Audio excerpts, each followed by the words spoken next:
So, hello everybody! New day, new goal tayo ngayon guys. At i-flex ko lang sa inyo yung kauna-unahang alahas na nagkaroon talaga ako.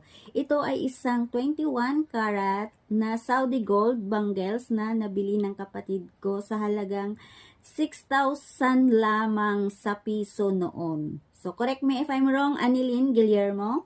2 piraso ito. Kaso, narimate yung isa at isa lang yung natubos ko. So, natubos ko siya 2015 sa halagang 8 to 9,000 yata. Yun. Basta wala siya. Hindi siya lumagpas ng 10,000.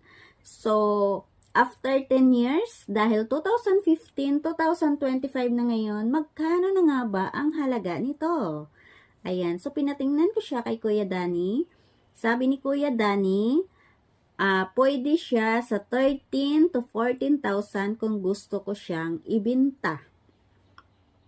Ibig sabihin, mga 23 to 24,000 sa piso. So, tumubo na ako ng doble. Pero, nung umuwi ako, pinatingnan ko siya sa Palawan at saka sa Cebuana. Kung isasanla mo ito is 19,000 sa piso. Yan. Pero pag binenta mo dito, nagkakalaga ng mga 24,000 sa piso. Yan lang guys.